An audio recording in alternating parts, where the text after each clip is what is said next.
ओम श्री गुरुवे नमः। गुरुर्ब्रह्मा गुरुर्विष्णु गुरुर्देवो महेश्वरा, गुरुर्साक्षात् परब्रह्म तस्मै श्री गुरुवे नमः। ओम शांति शांति शांति। प्रणाम भगवान। मांडुक्य कारिका प्रवचन व तथ्य प्रकरण स्वामी श्री अखंडानंद सरस्वती जी महाराज की दिव्य व्याख्या में, जिसमें भगवान हमारा मंत्र नंबर 35 चल रहा है। अध्याय है अद्वैत तत्व दृष्टा कौन, पेज नंबर 427 से आगे ले रहा हूँ भगवान की। उसमें गुण मालूम पड़ता है, उसके दोष मालूम नहीं पड़ते, और जिसके द्वेष होता है उसके दोष मालूम पड़ते हैं, उसके गुण नहीं मालूम पड़ते। द्वेष में गुणों को ढकने का सामर्थ्य है और राग में दोष को ढकने का सामर्थ्य है। द्वेष में गुणों को ढकने का सामर्थ्य और राग में दोष को ढकने का सामर्थ्य। इसलिए जिसके अंतःकरण में राग द्वेष होते हैं, वह अपने रागास्पद के दोष को नहीं पहचान सकता और द्वेषास्पद के दोष को नहीं पहचान सकता। अगर रागास्पद में दोष दिखते हैं तो वह राग की कमी है, और द्वेषास्पद में यदि गुण दिखते हैं तो द्वेष की कमी है। तो दोनों सच्ची चीज नहीं दिखने देते। अब देखो, मैं बात कर रहा हूँ कि वेदांती लोग जो वैराग्य का प्रतिपादन करते हैं, वह करते क्यों हैं? जीवन में सच्चाई को जानने के लिए वैराग्य की जरूरत है।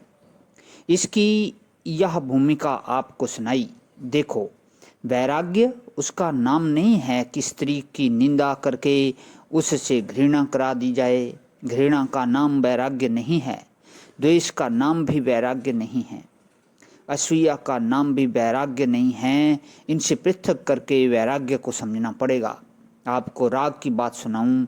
जिससे राग होता है उसकी सब वस्तुएं प्रिय लगती हैं। हमने एक घर में देखा कि एक जगह कटोरी रखी हुई थी। हमने पूछा कि काहे के लिए रखी हुई है। बताया गया कि इसमें हमारे प्रियतम दूध पिया करते थे।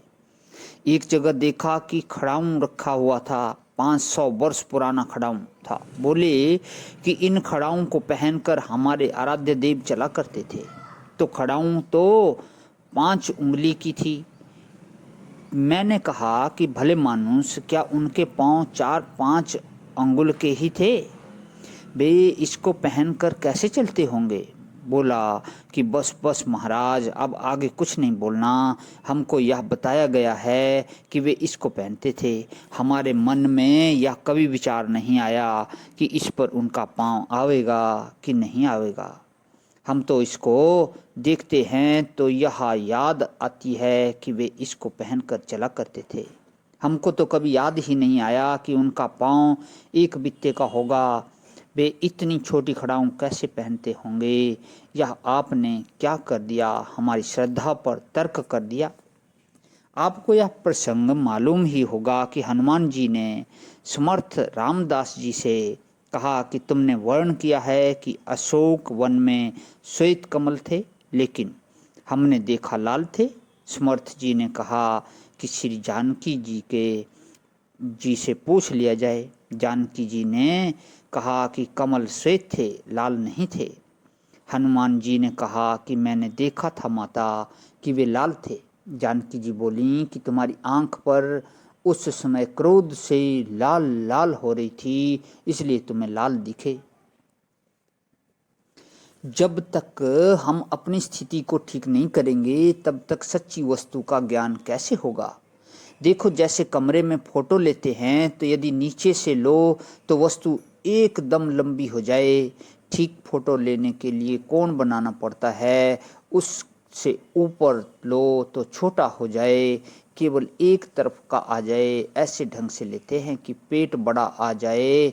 माने कैमरा अगर शुद्ध नहीं है और उसका कोण अगर बिल्कुल ठीक नहीं है तो उस पर जो फोटो आवेगी वह बिल्कुल गलत आवेगी। तो अपरिच्छिन्न वस्तु का ज्ञान, परमात्म वस्तु का ज्ञान प्राप्त करने के लिए अगर पहले अपने विवेक का, बुद्धि का कौन ठीक नहीं करेंगे तो फोटो गलत आ जाएगा।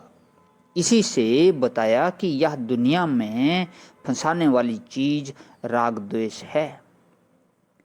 अब इसमें थोड़ा और विवेक करते हैं, तो इसको जो है भगवान कर लेता हूँ।